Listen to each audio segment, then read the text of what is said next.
Hi members of the Lucky Pennies, it's Joan at 10 Pentacles Tarot, and I'm so glad to be with you today.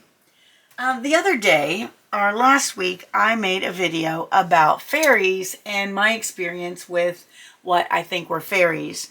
I was really disturbed. If you haven't watched the video, watch it if you don't mind, so this will make sense to you.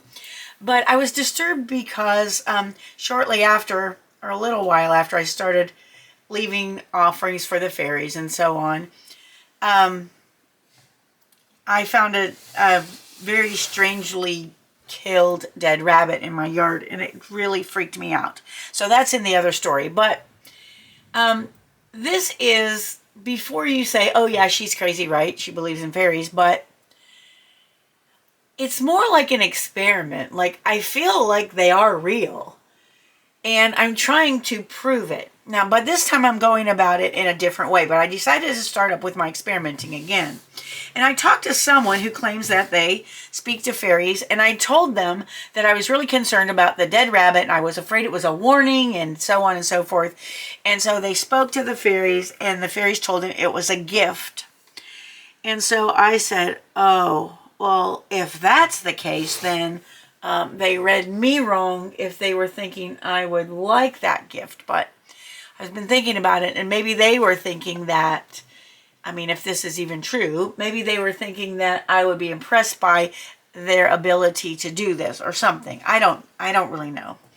Anyway, so I decided to do some more experimenting, only this time I asked for the fairies' permission to share with you whatever I learned.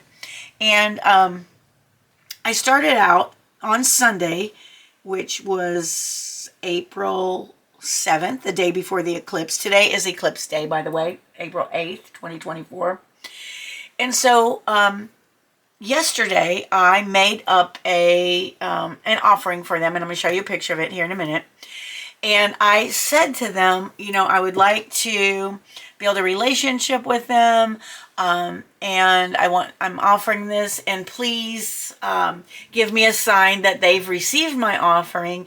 Only please don't give me any more dead animals if that's what that was, because those make me sad and upset me. I don't want any dead animals. I don't want any animals killed. I don't want any kind of anything like that. So I left my offering there, and I went back later in the afternoon, and a couple of things had been moved a slight bit, but I thought, you know, maybe the wind had blown them or something, so I fixed them. I should have taken a picture of it, because it turns out it's kind of important. But anyway, let me show you, and I have to show you on my camera. I was going to print these images out, but what happened was my printer's broken.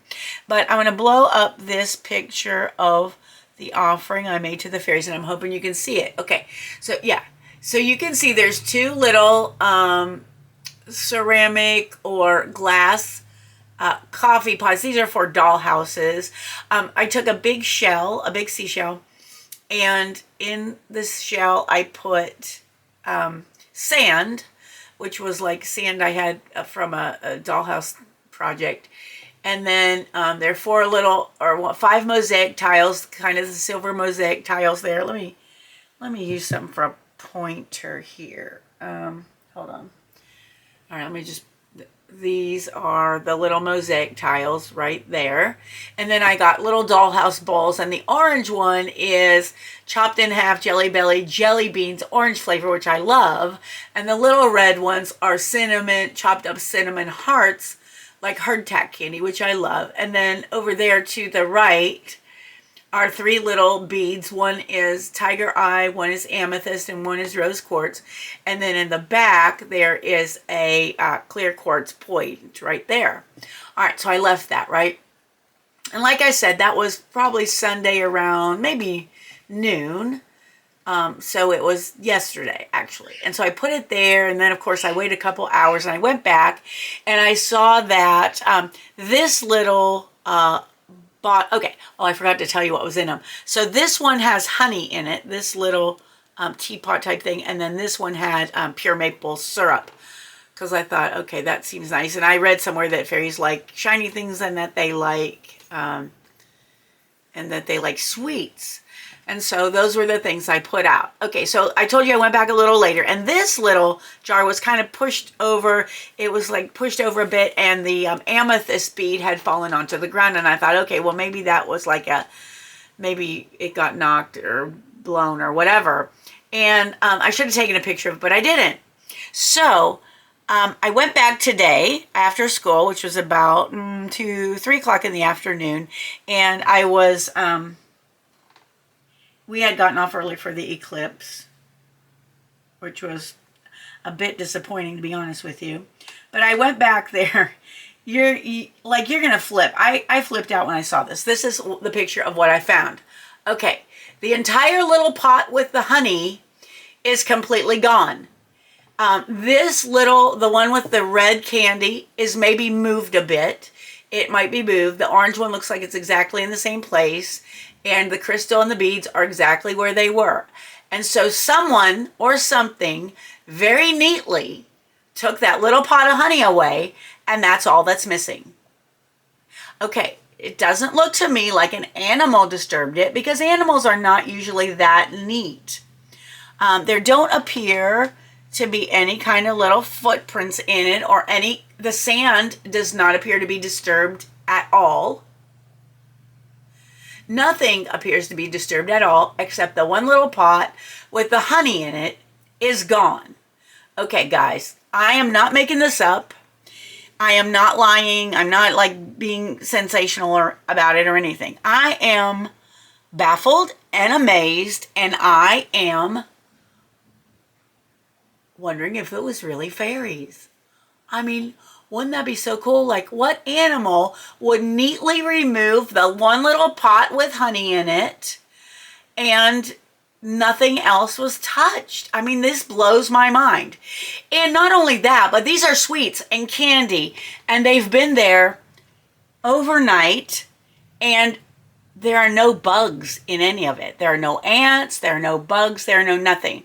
Now, if the honey had just disappeared out of the pot, that would have been one thing, because you could say, oh, well, some bugs drank it or ate it or whatever, or even a little bird or a hummingbird. But guys, the whole pot's gone, and I looked everywhere around there, and it is nowhere. Nowhere. I am not kidding you. And that, again, well, this is a different angle, but that's where the second pot was, the pot on the right. All right, so, and there's another shot of it outside in the position. Okay, so you can see the angle of the red candy has been changed, and also, but everything is the same except the little pot with the honey's missing. Now, because of this, I might assume that perhaps they don't like maple syrup, and they do like honey, and they don't care for cinnamon candy, and they don't care for jelly beans. I think the last time I gave them part of a Twix candy bar and it was gone. So maybe I'll get something different for the next offering. And guys, this is the God's truth. I swear I am not making this up. This is exactly what I found. Now you might be saying, oh yeah, your neighbor came over and saw you fussing around over there and got nosy and just decided to play a trick on you. I have no neighbor nearby that would do that. There are no children around that would have any reason to come in my yard. My dogs they're not even close enough to even see what I do over here. And my neighbor is an older man with a dog, so if his dog had been over there, everything would have been messed up, and my dog would have known because Kitty would have barked. So this is a mystery. I would love to know what you think about this.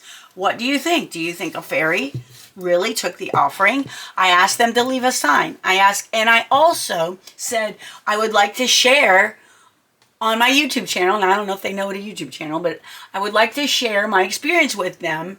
And if they did not want me to do that, then please don't leave a sign, don't touch anything, just leave everything the way it is. And look, I came, and I'm going to assume that it's okay for me to share this with you because they did take the honey. So anyway, I am totally amazed. I'm not, I'm a lot more skeptical than I seem to be, I'm sure. And I don't just readily believe things. I like to test them out and see if I can get proof of things or if I can get evidence. And this is what I'm trying to do. So if you want to see more of the fairy stuff, I'm intending to continue to give them offerings and to see what happens. Now, I heard somewhere, or I read it, I'm not sure which, that fairies will take the things, the shiny things or whatever you leave, and then they will return them, or you'll find them again somewhere in a weird place. So if that little pot shows up again, I'll let you know. And I'll be interested to see that as well. And what do you suppose fairies look like? Like, I would love to think that this is what they look like, but I kind of don't. I kind of don't think they look like that at all. I think they might look more like this. Maybe. I just really don't know. Maybe they are spirits and they don't have a physical form, or they don't have a constant physical form. I don't really know. I guess I need to read more about it. But before you write me off as being a cray, which I don't think you will since you're a member of my channel, the stories about fairies and all of these creatures have been around for hundreds and thousands of years, okay? I figure if something's been around that long, there has to be something to it, right? I mean, there has to be some kernel of truth in it. So together, we will explore this whole fairy thing and see what we can learn. And so, like I said, if you haven't watched the first fairy video, please do that. It was just like last week. And so this again is May. Today is May 8th, 2024, the day of the solar eclipse, and the day I got the evidence that apparently the fairies in my yard like honey. Then I really don't think animals messed with this offering. It's in a place that's sort of hard to get to. I mean, little animals could get there, but I can't imagine even a squirrel or even a little mouse, even if they could pick that little pot up and move it, like how could they have done it so neatly with nothing else having been touched? Okay, it's a mystery, guys. I hope it means there really are fairies, and I hope it means they are working with me and that they are benevolent. And we know one thing, they like honey. All right, friends, that's what I've got for now. I'm so excited to share this with you. Please leave your comments. Let me know what you think. Let me know what else you think they might like. Since they liked, I think they like Twix bars. I might get that. I don't want to really give them anything unhealthy. Maybe, I don't know. I don't really know. I don't know what their health situation is or what their food needs are, what they like. I'm guessing that they like, well, I've been told they like sweets, and apparently they like honey, so I'll put that out next as well. Now, I've left that shell out there. It's still out there. I'll see if anything else goes missing or if the animals take the rest of it. My person who talks to fairies also said that they do let the animals eat it too. So maybe from now at this point afterwards, maybe it will be messed up by animals, and maybe there'll be evidence that animals have messed with it. So I'll check again tomorrow after school, as long as it's not like raining or thunderstorming, and I will do another video. If nothing's changed, I won't do another video, but I'll keep you posted. So if you enjoyed this, again, please give the video a thumbs up. If you like my channel, please tell your friends about it. If you have friends with similar interests as we have, please tell your friends about it. I would love to get some new members and even subscribers and just even viewers, okay? Because I'm trying to, I'm working toward 1,000 subscribers, and hopefully that happens in the next few months. So I want to thank you for being with me today. I appreciate you so much more than you'll ever know. I hope you have a wonderful morning, afternoon, or evening, whatever it is where you are. And I hope to see you again soon. Thanks for watching. Bye-bye.